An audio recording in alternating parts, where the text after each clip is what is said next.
All right, welcome back everybody to a brand new video here on the second channel, and today I got another deck profile video for you all from Journey Together, and that is going to be what I think is one of the top decks in the new format, and that is Terabox. Now, Terabox is winning a lot in Japan. Tord Reckliffe himself even played it to the most recent Champions League, meaning that this deck is super legit, and I think it is by far one of the best decks in the new format. You definitely have to respect this deck. This deck is so strong. It has a lot of options. It's a really cool toolbox deck.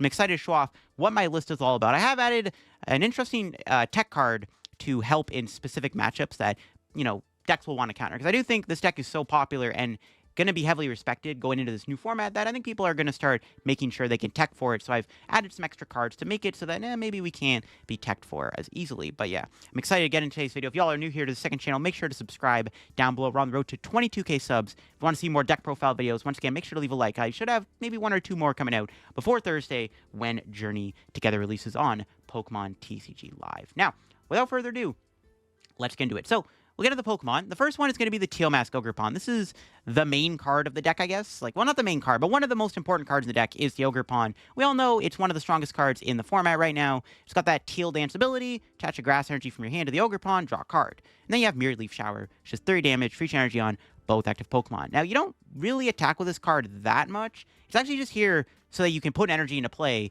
and then you can use Energy Switch to move it off. Now, the main attackers. The first one is going to be the Wellspring Mask Ogerpon, which for some reason I only have one copy of it. But yeah, Wellspring Ogerpon here is one of the main attackers. It's got the attack Torrential Pump, which for water and 2 close energy does 100 damage. Then you may shuffle 3 energy from the Ogerpon back into the deck, and you get to do 120 damage to one of your opponent's bench Pokemon. This attack is extremely powerful, and if you can pull this off going second with the help of Sparkling Crystal and Crispin, you can immediately knock out 2 Pokemon. Once again, Manaphy does rotate, which makes Wellspring Mask Ogerpon even stronger, and it becomes an even deadlier card if you're unable to evolve your board up. This is why I really like incorporating TM Evo into some of my new archetypes in this new format, just because it plays around Wellspring. If you can evolve your Pokemon and put them out of range of getting knocked out by Torrential Pump, it is a very big deal. But that's not the only big attacker in the deck. We also have, of course, Pikachu EX, which has the attack Topaz Bolt, which does 300 damage,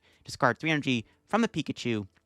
It's got that Resolute Heart ability, where if this Pokemon is at full HP and gets knocked out by damage from an attack, it's not knocked out and its remaining HP becomes 10 instead. Canceling Clone does rotate, which is a huge deal for Pikachu, and also the attack is quite powerful. Now, within this deck, because we have the Noctowl engine, Crispin, Sparkling Crystal, and the Teal Mask, all we really have to do is go Crispin, attach Crystal, Pikachu out of nowhere. And then the following turn, you can go attach, E-switch off the Ogerpon, back to the Pikachu, and then you can attack again. Because usually you're going to get to use Pikachu 2 times in a row before it dies, right? Because of the ability, if your opponent doesn't tech for it. And with the combo and with no tool removal in the format, with Vacuum Rotating, it's really easy for a Crystal to just stay on the Pikachu, which is why we are going to be playing the Pikachu in the deck. It is by far one of the best attackers in the deck. It's basically just like a Pikachu Wellspring Mask deck at most, but there are other Pokemon in the deck, like the Lily's Clefairy, which once again, I was unable to get an English copy of this card, because this is arguably the best card in the new set. So, if you don't know what it does, I'll have a card image here up on screen. Basically, when this Pokemon's in play, I think it's when this Pokemon has a Psychic energy attached to it, or something like that, or when you have a Psychic Pokemon in play, your opponent's active Dragon Pokemon is now weak to Psychic, meaning that Clefairy gets hit for weakness against Dragapult EX, which is a big deal, and also hits for weakness against Raging Bolt EX. Its attack does 20 plus 20 more damage for each bench Pokemon, so it's basically just Raikou V's attack, but on a Psychic Pokemon. And with its ability, you get to hit for weakness against Dragapult. So, I mean, you'd think a deck like this would struggle in a Dragapult. All these low HP Pokemon can get farmed by Phantom Dive. Your opponent can take 6 prize turns, 4 prize turns out of nowhere. Even with Pikachu's high power, it doesn't KO the Dragapult in one hit. But that's why we have the Lily's Clefairy, which you can power up with a single Crispin or with an E-Switch Teal Dance attach combo. So this is by far one of the best cards in the deck. I mean, you could even play 2 of these. It is by far just too important to have. It's so good. It's one-shots Raging Bolt, which already is a decent matchup because you have the Pikachu, but with the Clefairy, that matchup becomes super free if you take the first 2 prizes. And of course, versus Dragapult, you can one-shot Dragapult with Lily's Clefairy, which is insanely important. So that's why we are going to be playing the Clefairy in the deck. It is by far one of the strongest cards in the deck. Tropicos is another very common card seen in the deck. It has Unified Beatdown. We do play Area 0, obviously, so Unified Beatdown can do a nice big 240 damage. It's a really good early game pressurizer where if you don't want to go Pikachu for a knockout, you can instead take a KO with a full benched Unified Beatdown. But you also have Crown Opal. We do happen to play Water, Grass, and Lightning Energy, of course, for the Ogre Pawns and the Pikachu. So you can use Crown Opal, which is 180 damage. During your opponent's next turn, prevent all damage on this Pokemon by attacks from non-basic colorless Pokemon. This card can literally wall off an entire deck like Raging Bolt for free, making the Raging Bolt matchup even easier to beat. If it wasn't already easy enough with Pikachu and Clefairy, the Tropicos just makes it even more easier. Now, I have incorporated another Tera Pokemon, and that's Cornerstone Mask Ogerpon. Now, Tor did say on Twitter he was considering playing this card, or at the very least he wants to add it after playing the Champions League. The point of this card is that it can attack through annoying Pokemon that can deal with this deck, like Milotic, for example. Also, pretty good against Farigiraf. It's got the attack Demolish. This attack's damage isn't affected by weakness or resistance or any other effects on the opponent's active. Cornerstone Ogerpon can literally attack through other wall Pokemon. So if your opponent tries to wall off your own deck, you can just swing with Cornerstone Mask Ogerpon instead and deal with their walls, which is why we're going to be playing the Cornerstone Mask Ogerpon in the deck. It's just a tech card to help us beat the tech cards to counter the Terabox deck. It's a tech to beat the techs. That's essentially what it is. And that's why we are going to be running it within the deck. It can be a very niche card, too, in other matchups. Like against Charizard, if your opponent doesn't respect it, it can be pretty annoying. Like if they don't really have many answers to it. Against Golden Goat, another matchup where maybe this card can be relevant depending on the Golden Goat deck. You don't always want to lean into it though in those situations. It's a little bit too all in. You get punished, your opponent can counter you, but it's mainly just here if your opponent plays a way to wall off your own deck. Or if they have tech cards to counter this deck, we have a way to beat those tech cards by using the Cornerstone Mask Ogerpon. And then finally, Bear. Last attacker in the deck, just a great way to take the last two prizes in the match. This is why we're going to be playing the Blood Moon. You can actually build it up fairly quickly, too, with Crispins and E-Switches. So even though you can use it at the end of the game, you can also use it fairly mid-game, I would say. Early game, no. But mid-game, yeah, Bear can actually come up quite often. So those are the Pokemon attackers of the deck. The main attackers, here we are. I don't really think there's anything else to add into the deck in terms of attackers. Like, the only real other thing is to consider is, like, 2 Clefairies. That's about it. This attacker lineup is pretty good. I really like the idea of playing the Cornerstone Mask Ogerpon. You could toy around with, like, your own Farigiraf EX. You want to tech for the mirror even harder, I guess. But for now, we're just going to be playing the Cornerstone Mask Ogerpon. Now, the engine of the deck is, of course, the classic Noctowl engine. Now, for some reason, I couldn't find all my Hoothoots, so I had to split the artworks and the cards. But, I mean, to be fair, the Hoothoot I don't think matters. I think this is by far the best Hoothoot. So you have 4 of these, add this to the deck. I just, for some reason, couldn't find my others, so I just had to play this Hoothoot here. But this Hoothoot is the optimal one, by the way. But yeah, that's beside the point. The point is that Noctowl is how our deck is going to function. Obviously, our whole deck is like Tera Pokemon. We're always going to have a Tera Pokemon in play. So, of course, we can use Noctowl's Jewel Seeker ability. When you have a Tera Pokemon in play, you play from your hand to evolve on your Pokemon, search deck for 2 trainer cards, reveal them, and put them in your hand. This card is broken. This can get you literally E-Switch Crispin to, out of nowhere, pull off a Pikachu attack or a Wellspring attack. You get E-Switch Crystal, Crispin Crystal, whatever you need, Noctowl's got your back. And that's why we're going to be playing a 4-4 line of it, the thickest Noctowl line imaginable, because we just want to always see the Noctowl in a game. And it's very important to chain attacks with the Noctowl. So we're going to be playing a very heavy line of that Noctowl. That means we are going to be playing a couple copies of Fan Rotom, which is also really good in this deck because not only does it get you your Hoodoos and Noctowls with its Fan Call ability, right? You can search deck for 3 colorless Pokemon on your first turn, so you can just use it to get your Hoodoos and stuff and your Noctowls for the following turn. But you can also attack with it. It's got Assault Landing, which is 70 damage. If there's no Stadium in play, the attack does nothing. As long as you have a Stadium card in play, this card is a great way to knock out an early basic Pokemon like a Gimmighoul, a Dreepy, a Charmander, a Budew, a Cleffa, even opposing Hoodoos and Fan Rotoms. It can let you take the first prize and put on a little bit of pressure on your opponent. You can also attack with it in other situations, but it's not as, bulky and strong. It doesn't do as much damage as like Cornerstone Ogerpon, but it's still nice to have just in case. And then we have some other draw support Pokemon in the deck, like Pheasantibity, of course. Mew EX, just Iono-proof us even more. Noctowl is really good, but easily exploitable. Even getting an Iono means that a lot of the time the Noctowl isn't going to find you other Noctowls. You're not going to always get Iono into a Noctowl if you have a Hoodoo in play. When you have Pheasant-Mew in play, though, it doesn't really matter. It's like, oh, I got Pheasant-Mew in play. Oh, look at that, I found Noctowl. I get to play the game. So we're going to play that. And then a Latias, because like our entire deck is basics. Free Retreat on basics.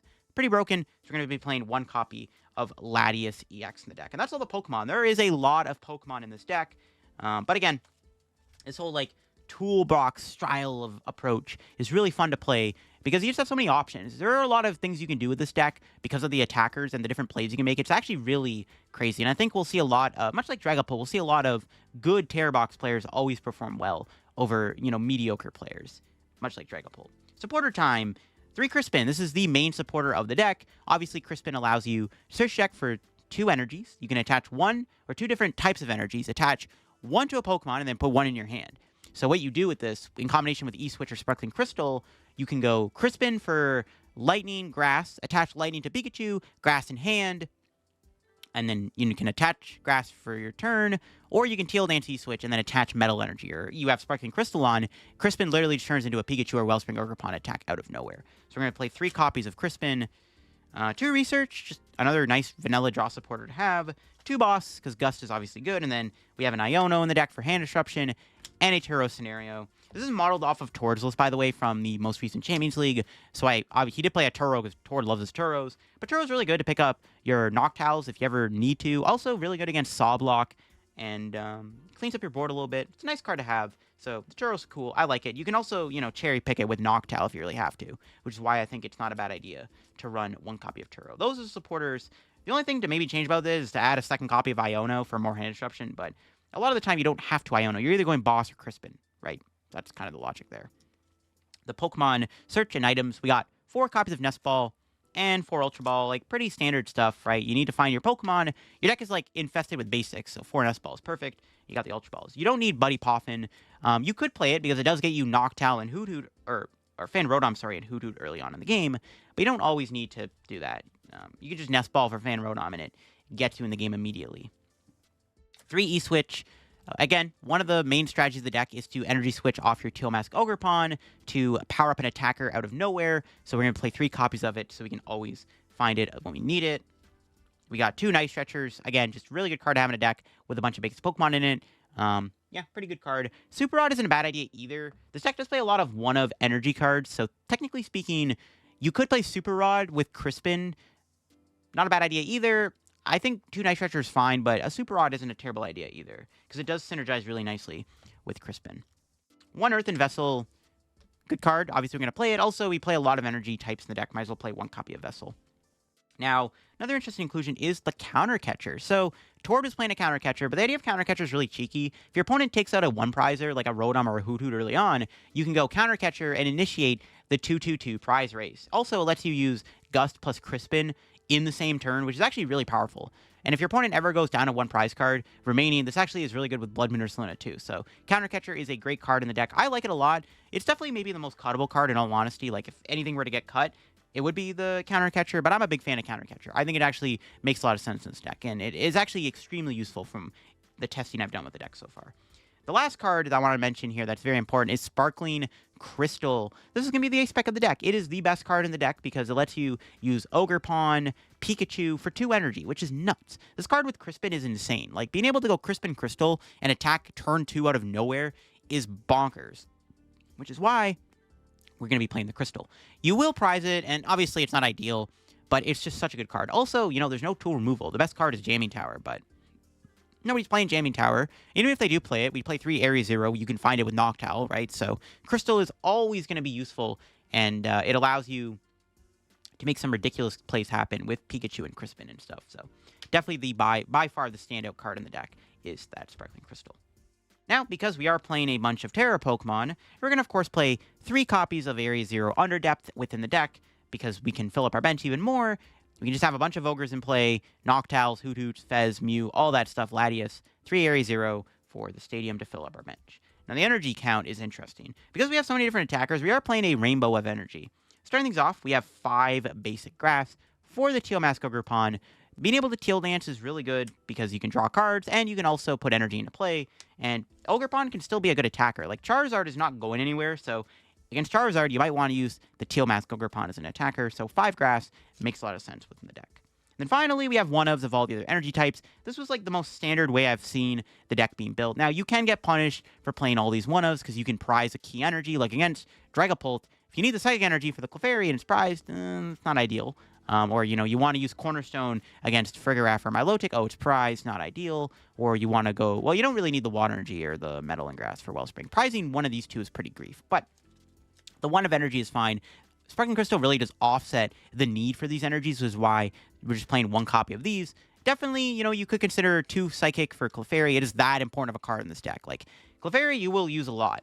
Not every game, but it does come up quite a bit. So it is important to maybe consider 2 copies of Psychic. One downside this deck does face is with rotation, it does lose Hisuian Heavy Ball, which would have been so broken in here due to all the 1-ofs. Hisuian Heavy Ball would have made a big difference. So it sucks we do lose Heavy Ball. It would have made the deck a lot better, obviously, but it is what it is. It is going to be rotating. So for now, it's just going to be the Psychic fighting Water Metal. You can toy around with the energy count. Again, I don't hate the idea of 2 Psychic. I don't hate the idea of an extra Lightning because you can use it with Lavencia if your opponent happens to put that into play. But the energy count, I think, is pretty normal for this Terabox deck, and from what I've tested with, it's not that bad. Yes, you'll have the odd game where you prize your Crystal, you prize your Fighting or Psychic, or even prizing Metal and Lightning can be kind of diabolical. It doesn't happen all the time, but it could. But there you go. That is my Terabox deck list here for rotation. Once again, I think this is one of the strongest decks in the new format. It's by far the best deck besides Dragapult, in my opinion. I think this deck is really good, and it's very cheeky because there's so many different things you can do with the deck and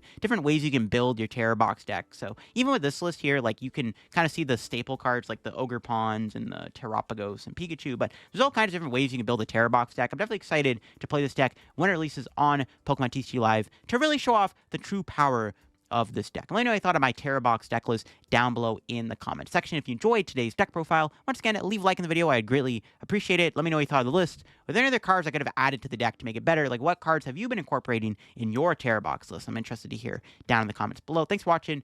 Yeah, I think that's about it for me, and I'll catch you on another video very soon. Bye-bye.